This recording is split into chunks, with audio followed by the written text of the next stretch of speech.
Hello everyone. आज जो news हम डिस्कस करने वाले हैं ये एक बहुत ही बुरी खबर है। अगेन एक बीमारी है जो फिर से फैल रही है और कहीं ना कहीं एक मैटर ऑफ कंसर्न है।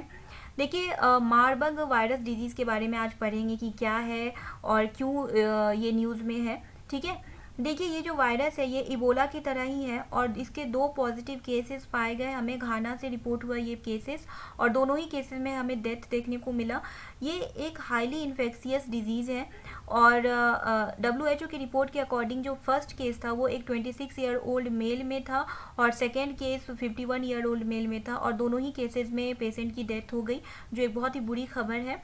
देखिए, मारबर्ग वायरस डिजीज़ की अगर हम बात करें तो इसे हम मारबर्ग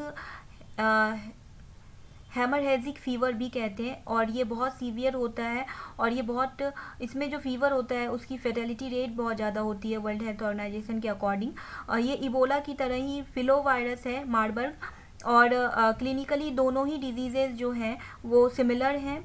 रोसेटस फ्रूट बैट्स जो होते हैं उनको इनका मारबर्ग वायरस का नेचुरल होस्ट कंसीडर किया जाता है, लेकिन जो फर्स्ट ह्यूमन इन्फेक्शन था अकॉर्डिंग टू WHO रिपोर्ट वो उसके सोर्सेज कुछ अफ्रीकन ग्रीन मंकीज़ जो कि युगांडा से इंपोर्ट किए गए थे उनमें था, उनसे हुआ था ये इन्फेक्शन, फर्स्ट ह्यूमन इन्फेक्शन।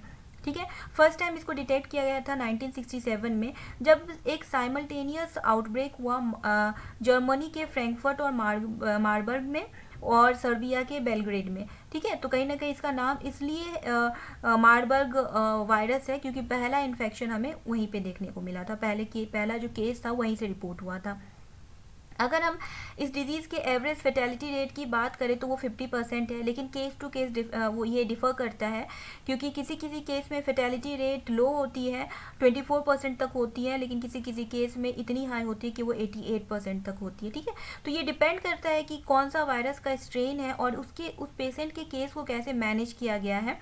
अगर मैनेजमेंट सही हो तो कहीं ना कहीं बचने के चांसेस के पेशेंट के अच्छे होते हैं। ठीक है। अगर हम सिम्टम्स की बात करें तो जो ये सिम्टम्स है आपको इन्फेक्शन के 2 से 20 मतलब सेकेंड टू 21 डेज के बीच में आपको ये सिम्टम्स देखने को मिलेंगे।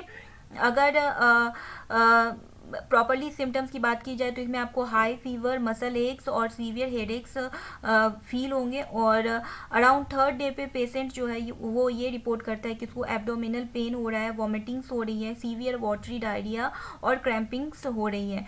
वर्ल्ड हेल्थ ऑर्गेनाइजेशन की अगर रिपोर्ट की बात की जाए तो उसमें पेशेंट्स का जो अपीयरेंस होता है ना वो घोस्ट लाइक हो जाता है, मतलब उसका चेहरा एक भूत की तरह हो जाता है क्योंकि जो आइज़ के अराउंड जो डार्क सर्कल्स होते हैं वो बहुत ज़्यादा डीप हो जाते हैं और फेस जो है वो एक्सप्रेशन लेस हो जाता है और एक्सट्रीम लेथार्जी की वजह से पेशेंट जो है वो कुछ भी अच्छे से नहीं कर पाता और 5th to 7th डेज के बीच में पेशेंट ब्लीडिंग रिपोर्ट करता है। ब्लीडिंग आपको नोज से, गम से और वॉमिटिंग्स में भी ब्लीडिंग्स देखने को मिलते हैं और फीसेस में भी ब्लीडिंग्स देखने को मिलते हैं और सीवियर ब्लड लॉस होने की वजह से डेथ हो जाती है। ऑफनली ये आपको 8 to 9th डेज के बीच में, जब से आपको सिम्टम्स स्टार्ट हुए हैं उसके 8 to 9th डेज के बीच में आपको सीवियर ब्लड लॉस की वजह से जनरली पेशेंट्स जो होते हैं उनकी डेथ हो जाती है।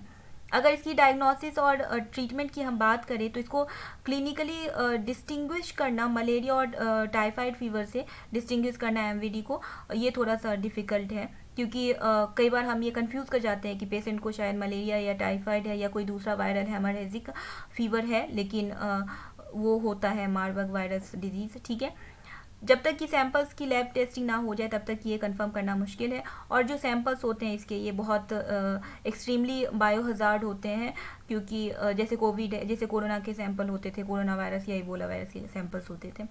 अगर ट्रीटमेंट की बात की जाए तो कोई ऐसा अप्रूव्ड एंटीवायरल ट्रीटमेंट तो नहीं है और क्या कहते हैं ना ही कोई वैक्सीन्स है इसकी, अभी कोई भी अप्रूव्ड वैक्सीन्स।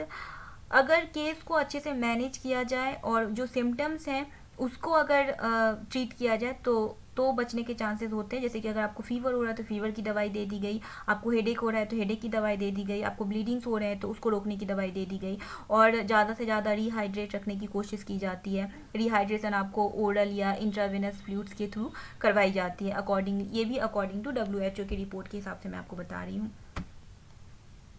देखिए, अगर इस इन्फेक्शन के फैलने की बात की जाए तो ये आपको, अगर किसी इंसान को कोई इंसान अगर इन्फेक्टेड है और उसके किसी भी बॉडीली फ्लूइड्स के कांटेक्ट में आप आते हो तो आपको इन्फेक्शन के चांसेस होते हैं। अब उसकी बॉडीली फ्लूइड्स की बात की जाए तो उसमें आपको blood, saliva, sweat, semen, vomit, amniotic fluids या ब्रेस्ट मिल्क सब इंक्लूडेड है, ठीक है। और इन्फेक्शन जो है वो उस इंसान के बॉडीली फ्लूइड के डायरेक्ट कांटेक्ट में आने से भी हो सकता है, या फिर अगर उस इंसान ने कोई क्लॉथ यूज़ किया है, कोई बेडिंग्स यूज़ की है, उस पर अगर उसके फ्लूइड्स हैं और आपने उस चीज़ों को, उस मटेरियल्स को टच किया तो उससे भी आपको इन्फेक्शंस हो सकते हैं, इन्फेक्शन होने के चांसेस हो सकते हैं। सो ये एक बहुत ही इंपॉर्टेंट इन्फॉर्मेशन था जो मैंने सोचा आप लोगों के साथ शेयर करना चाहिए। अगर कोई भी डाउट हो तो आप मेरे से कमेंट सेक्शन में पूछ सकते हो, या फिर मेरे से डायरेक्टली आप इंस्टा या ट्विटर पे जुड़ सकते हो, और लिंक आपको चैनल के डिस्क्रिप्शन में मिल जाएगा। So that's it for this video. मिलते हैं नेक्स्ट वीडियो में। Thank you.